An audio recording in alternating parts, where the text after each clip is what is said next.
Hello everyone, आज हम ecology से कुछ इम्पोर्टेंट्स फैक्ट्स डिस्कस करते हैं। पौधों में आपस में निम्न प्रकार के संबंध पाए जाते हैं। जैसे फर्स्ट है हमारा प्रतियोगिता, कंपटीशन। जीवधारियों को जीवित रहने के लिए एवं अपनी समस्त जैविक क्रियाओं को करने के लिए मुख्य रूप से हवा, जल, प्रकाश की आवश्यकता होती है, जो इन्हें वातावरण से प्राप्त होते हैं। किसी भी प्राकृतिक वातावरण में उगने वाली उसी जाति के पौधों अथवा अन्य जाति के पौधों के बीच हवा, जल, प्रकाश के लिए प्रतियोगिता होती है। इस प्रतियोगिता में जो पौधे सक्षम एवं स्वस्थ होते हैं वे अच्छी तरह से उगते हैं और वृद्धि करते हैं, जबकि दूसरे कमज़ोर पौधे या तो कम वृद्धि करते हैं या उनकी मृत्यु हो जाती है।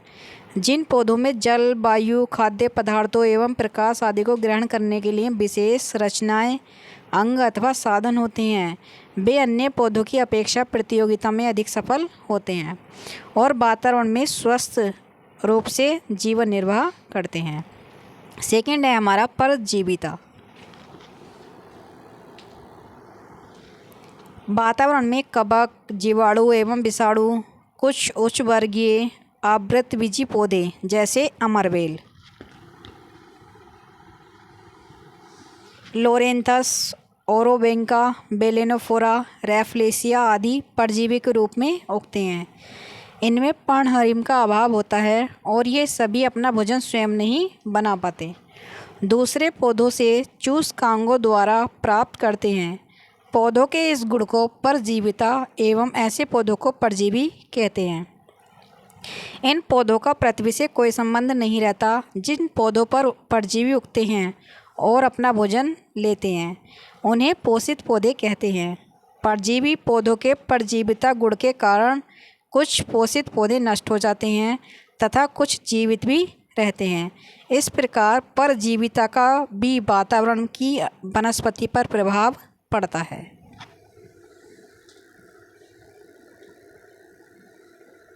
कुछ पौधे पूर्ण रूप से परजीवी होते हैं जैसे अमरवेल, तथा कुछ आंशिक परजीवी होते हैं जैसे लोरेंथस, बिस्कम तथा चंदन। इसी प्रकार कुछ पौधे जड़ों पर तथा कुछ तनों पर परजीवी होते हैं, जिन्हें क्रमशः मूल परजीवी तथा स्तंभ परजीवी कहते हैं। पूर्ण मूल परजीवी उदाहरण ओरोवेंकी, आंशिक मूल परजीवी उदाहरण चंदन, पूर्ण स्तंभ परजीवी उदाहरण अमरवेल, आंशिक स्तंभ परजीवी उदाहरण लोरेंथस तथा बिस्कम। सहजीविता। जब दो पौधे अथवा जीवधारी साथ साथ रहते हैं तथा एक दूसरे को लाभ पहुँचाते हैं तो उन्हें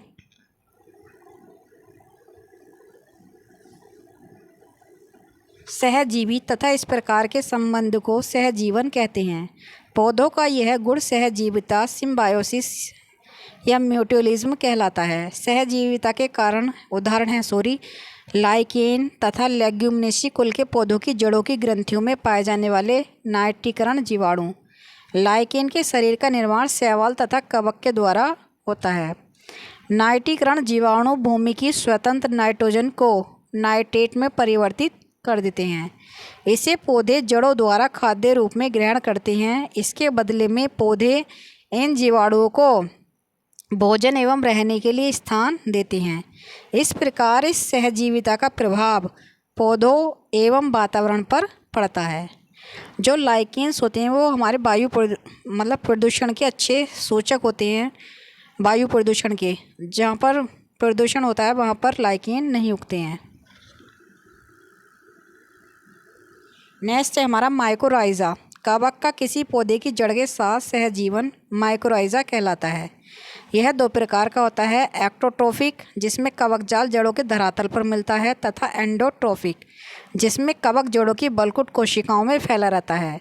माइकोराइजा चीड़, ऑर्किड, लीची, रैफलेसिया व अन्य पौधों की जड़ों में पाया जाता है।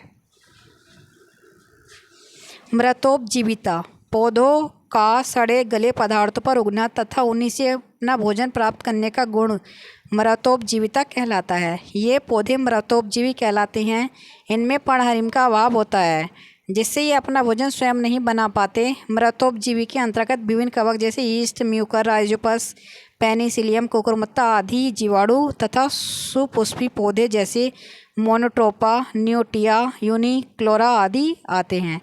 मृतोपजीवी कवक एवं जीवाणु पौधों एवं जंतुओं के मृत शरीरों का अपघटन करके सरल तत्वों में बदलते रहते हैं, जिससे प्रकृति में कूड़ा करकट के ढेरों तथा लाशों की सफाई होती रहती है।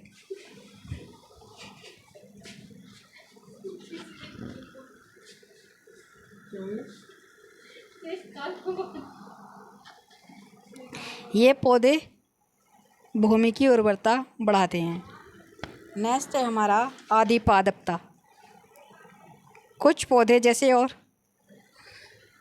ऑर्किड्स बड़े बड़े वृक्षों की शाखाओं पर उगते हैं, परंतु ये वातावरण की नमी, हवाई जड़ों के बेलामेन भाग द्वारा अवशोषित करके अपना भोजन स्वयं बनाते हैं। कुछ दूसरी जड़ें इन पौधों को दूसरे वृक्षों की छाल पर चिपकने या स्थिर होने में सहायता करती हैं। ये पौधे आदि पादप तथा यह गुण आदि पादपता कहलाता है। Thanks for watching.